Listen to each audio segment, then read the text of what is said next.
Mrs. Hendricks? I turned towards the unexpected voice interrupting our family dinner to see a sharply dressed man at the doorway. I'm Kenneth Briggs, a private investigator. He stepped inside, ignoring Derek's questioning look. I have some sensitive information regarding your husband. My heart raced as Briggs withdrew a manila envelope. Mrs. Hendricks, I regret to inform you that your husband has been involved in an affair for the past 8 months. The room fell silent as Derek's fork clattered onto his plate.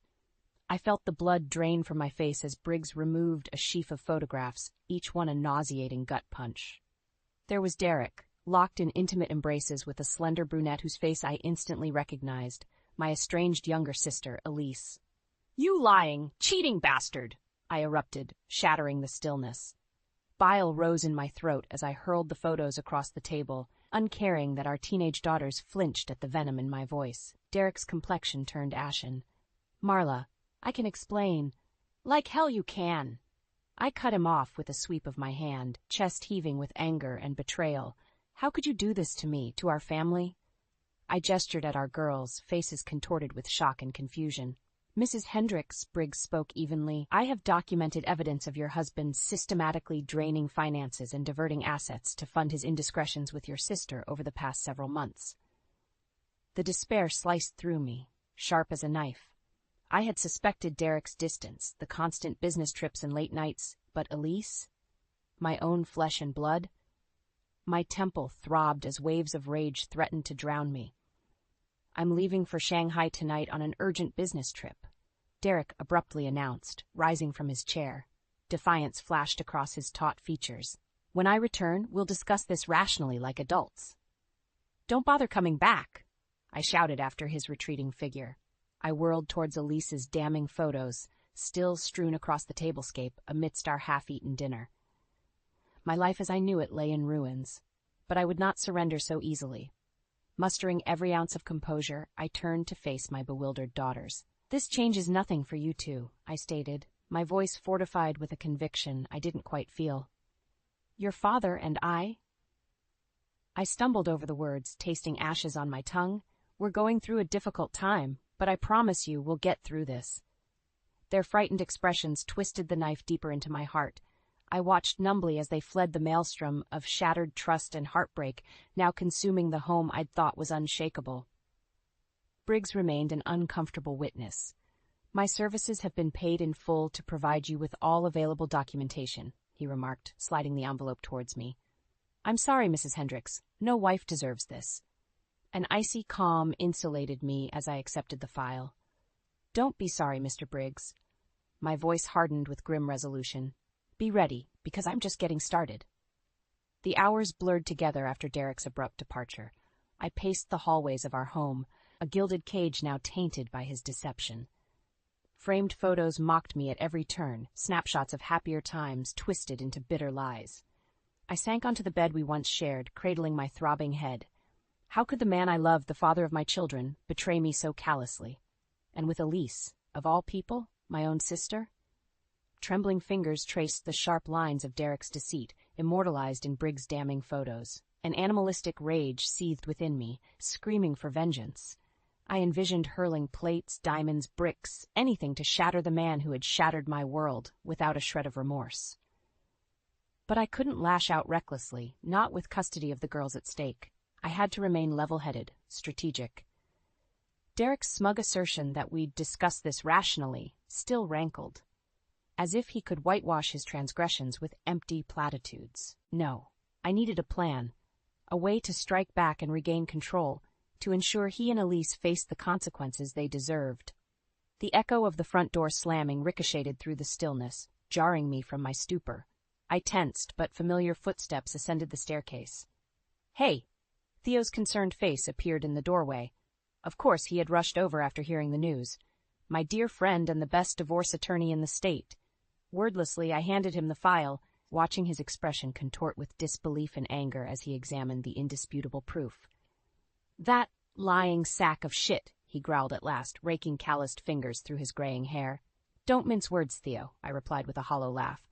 Just tell me honestly, what are my options? His jaw tightened grimly. We build an ironclad case. Hit him where it hurts, his money, his assets, his reputation. With evidence like this, he waved the folder in emphasis, we bury the bastard. A vindictive thrill coursed through me at the thought of skinning Derek for every last penny, to leave him destitute and disgraced as penance for his crimes. Good, I stated, steeling my voice, because I want it all. Every sordid detail, every illicit transfer of marital assets exposed, he doesn't get to slink away unscathed. Theo's expression shifted to one of cautious concern. Marla, think this through. Once we expose him, there's no going back. Your marriage, your lives together. It'll all be destroyed, played out in open court for everyone to dissect. Can you live with that? I felt my expression harden into a rictus carved from ice. Theo, he destroyed my life the moment he betrayed me with my own sister, I replied with frigid clarity. Now I'm going to destroy his. Those final words unleashed a twisted sense of dark satisfaction. For too long I had been the victim, the deceived wife, the embarrassed sister, the fool, but no longer. If Derek and Elise wanted the gloves off, I would oblige them. Starting today, I was going on the attack. The next few days passed in a whirlwind of grim determination. On Theo's advice, I began methodically collecting evidence to solidify my case against Derek and Elise. When the private investigator's report confirmed my worst fears that Derek had been systemically siphoning money and assets to fund his tawdry affair, a cold fury insulated me. I felt icy detachment transcend the devastating anguish of his betrayal. First, I discreetly transferred the contents of our joint accounts to a new one under my name alone, ensuring Derek would be unable to drain our finances further. The numbers swam before my eyes, each pilfered figure another twist of the knife in my gut.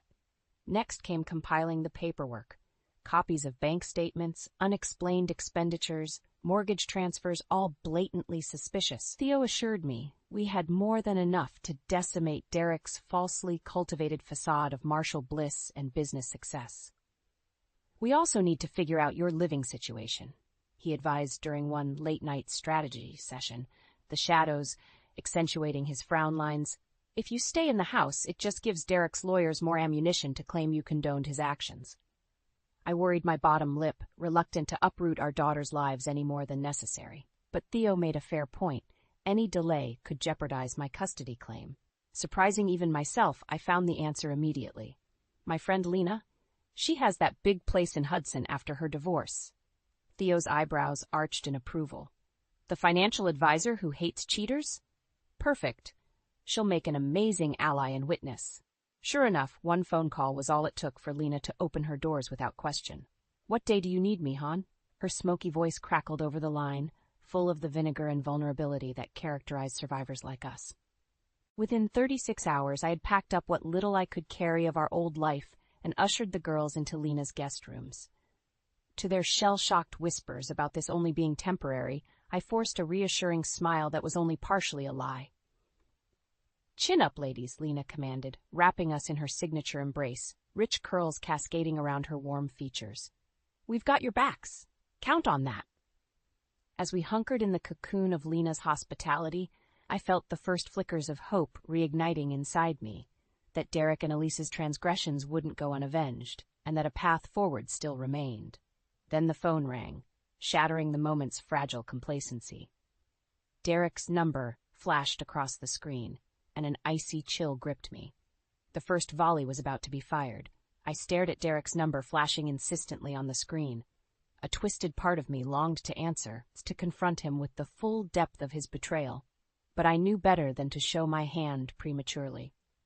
Lena, I called out, can you join me? Within moments, her concerned features appeared in the hallway. Is everything okay? Wordlessly, I tilted the phone towards her. Understanding flickered across her expression as Derek's number buzzed again. Want me to take this? I nodded gratefully. Lena was ex-military, unflappable and strategic, the perfect shield against Derek's manipulation. She accepted the call, angling the mouthpiece away. Derek, her tone was clipped but composed. Marla's indisposed at the moment. There was a muffled torrent from the other end. I saw Lena's jaw tighten imperceptibly. I'm sure she'll reach out when she's ready to discuss things rationally. Appointed Barb. For now, it's best you give her some space to process recent developments. Another eruption of protests. this one raising Lena's sculptured brows. I didn't realize rehashing sensitive family matters was appropriate workplace conversation, she rejoined coolly. But I'll pass along your thoughts to Marla. Goodbye, Derek. She disconnected the call with a succinct tab. Sorry about that, Han. I know that couldn't have been easy listening to his nonsense. A tremulous exhale escaped me. You're amazing, Lena, truly. She waved a dismissive hand.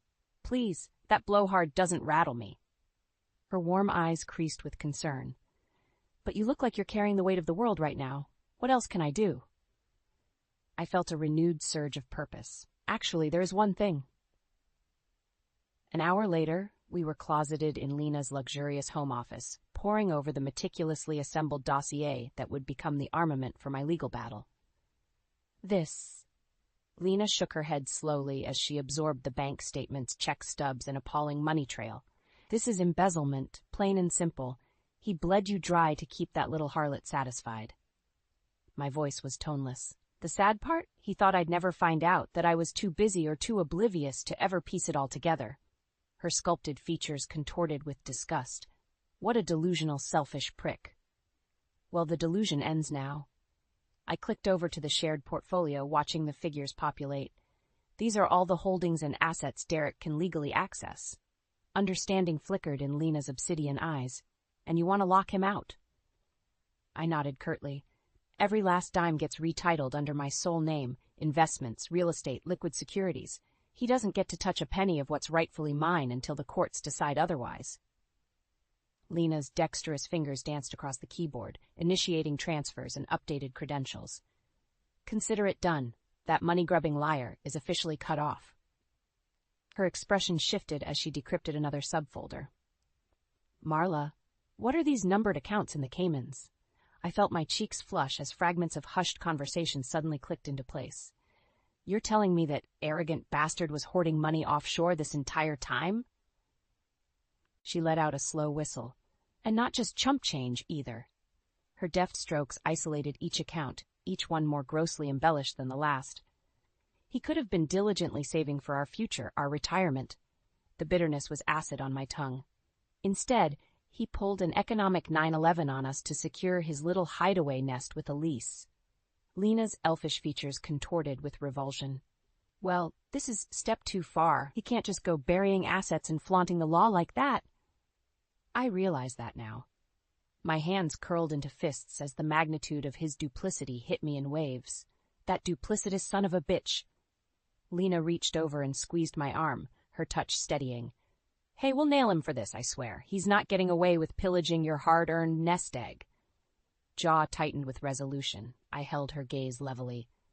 You're damn right, he won't. Not on my watch. The next few weeks became an intricate choreography of shielding myself from Derek's manipulations and shoring up my defenses.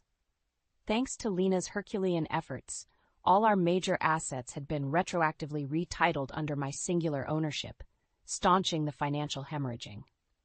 Not that Derek didn't try to regain control. His calls and texts blew up my phone in increasingly erratic increments, peppering his demands with hollow protestations of innocence and misguided love. Marla, I know you're upset, but can't we talk this through like rational adults? I'm still your husband, and I demand. Towards the end, even the girls noticed, flinching at the shrill tones distorting from the speakers. I forestalled their concerned questions with reassuring smiles and stated that their father just needed some time. In reality, I had both dreaded and anticipated this escalation in Derek's behavior. So I followed Theo's counsel in documenting every irate voicemail, every unhinged text diatribe. More damning proof for the legal battleground that loomed ahead. To mute my inner turmoil, I receded inwards, letting a fortifying detachment insulate me.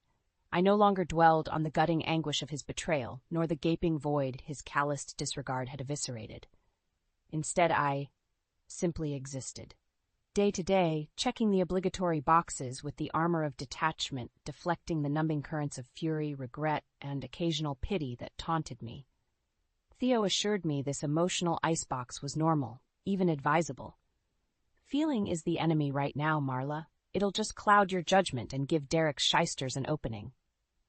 Nevertheless, the customary rituals of my old life still haunted me like ghostly sentinels, mocking the hollowness of my existence. I found myself jolting awake in panic at 3 a.m., bitter at the loss of the partner who had once slumbered beside me, reassuring and sheltering.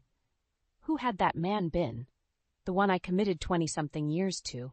Or had he died long ago, subsumed by the sociopsychic monster who now reviled me? Desperate for an outlet, I immersed myself in maintaining the vestiges of normalcy for the girls, ensuring their schedules and activities persisted with minimal disruption. Blessing Lena's hospitality for providing a cocoon of security, however fleeting it might prove. Still, their troubled frowns whenever Derek's name arose spoke volumes. How much longer could I reasonably postpone revealing the truth?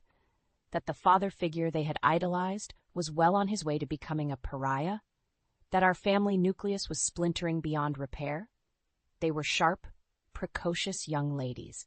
They would eventually discern that the ensuing divorce was no amicable separation. I found myself craving other distractions, any diversion to divert my mind from its ceaseless spools of recrimination and dismay.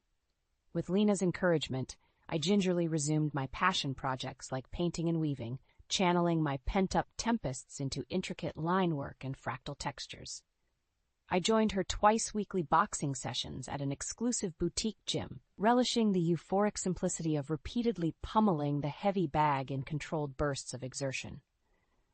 My therapist, Dr. Ramirez, applauded these efforts towards self-reclamation during our bi-weekly visits.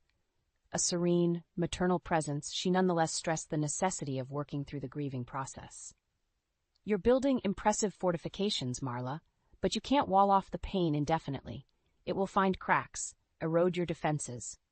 Let yourself experience the waves of hurt, then release them with intentional healing. It's the only way to fully excise the toxins he inflicted.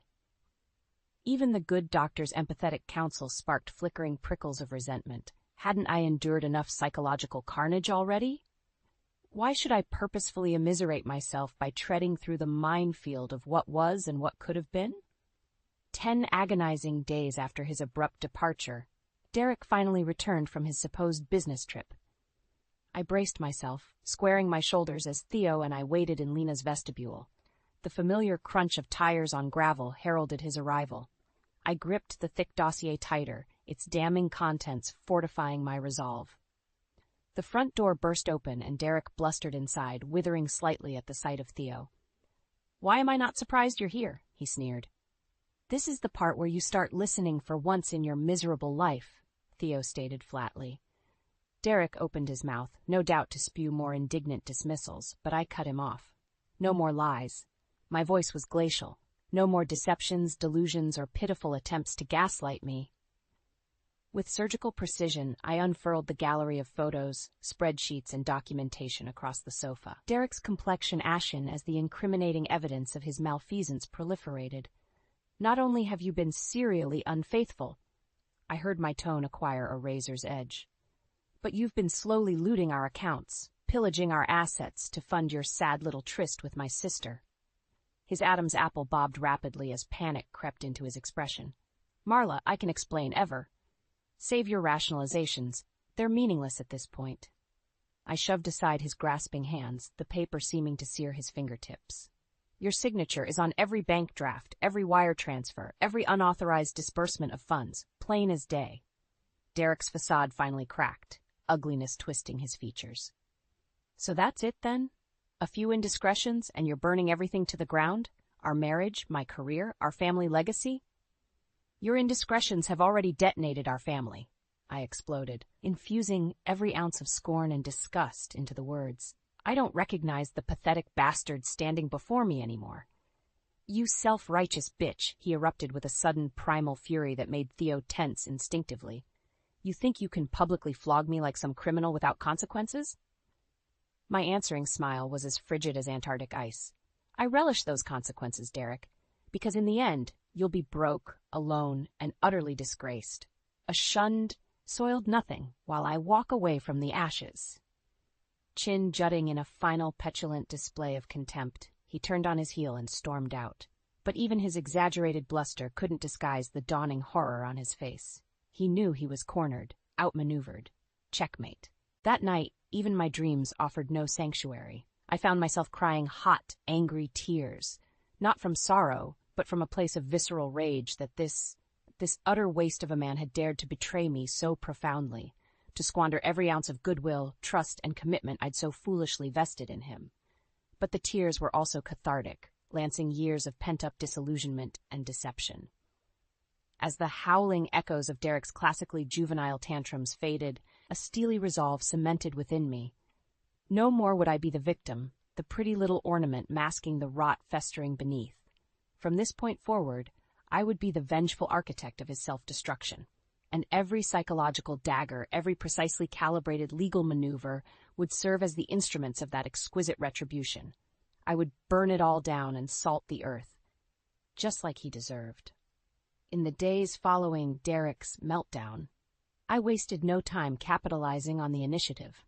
Utilizing my collated evidence, I filed for an at-fault divorce on grounds of adultery, abandonment, and the unauthorized dissipation of marital assets. While part of me recoiled at the prospect of airing our imploded marriage's dirty laundry in open court, another part recognized the strategic value. By striking first with an overwhelming offense, I seized control of the narrative while blindsiding Derek.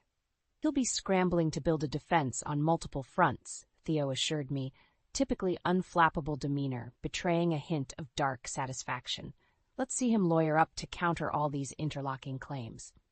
True to form, Derek soon found himself engulfed under an avalanche of damaging disclosures. The paternity allegations alone were enough to decimate what remained of his professional reputation. Coupled with the fraud and asset disclosures, they cemented his status as a radioactive pariah. By leveraging my carefully assembled documentation and testimony, my legal team constructed an inescapable cage of consequences. Surveillance evidence placed him at hotels and rendezvous spots, often withdrawing substantial cash amounts just beforehand.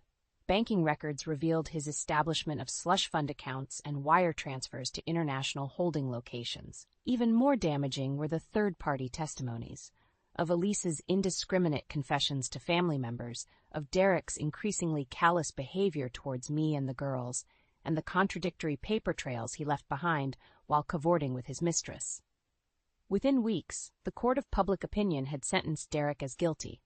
Long before our divorce could be formalized or the civil trials concluded, the man was an utter professional and personal pariah. "You did this," he raged during one ill-advised confrontation. "My colleagues won't even speak to me anymore." I merely shrugged. "I'm simply disclosing facts and letting people draw their own conclusions, Derek. If they're judging you harshly, perhaps that's indicative of your actions." The expression contorting his face oscillated between apoplectic rage and sheer panic. It was abundantly clear he had never contemplated the full-scale, mutually assured destruction I was orchestrating. That his ego had blinded him to the very real prospect of a life in ashes. Watching his mounting desperation furnished a deeply vindicating gratification. My emotional resurrection seemed to flourish in inverse proportion to his self-inflicted ruination. I found myself giving media interviews with selective, surgically precise responses. Posed photos were our art directed to present me as the quintessential wounded but resilient heroine, steadfastly soldiering forward for her innocent children. Conversely, every interaction and court appearance saw Derek further unraveling into an erratic, sullen caricature of the urbane success he once feigned. It became undeniable that his simmering, thwarted indignation constituted the final death rattle of ego before total annihilation. For any residual pity I might have felt for the man rapidly dissipated. In its place blossomed an almost rapturous sense of karmic inevitability. This was always his destiny, to be outwitted and outmaneuvered by the woman he so casually discarded in pursuit of instant gratification. Not that I would brandish the bloody coup as some Amazon's war prize, but by maintaining an outward veneer of gracious composure, I let the debris of Derek's immolation serve as its own cautionary testament. Fool me once, shame on you, but to self-destruct so thoroughly despite every opportunity for redemption? Well, that unmitigated failure of character was his alone, inscribed across the ashes of his legacy.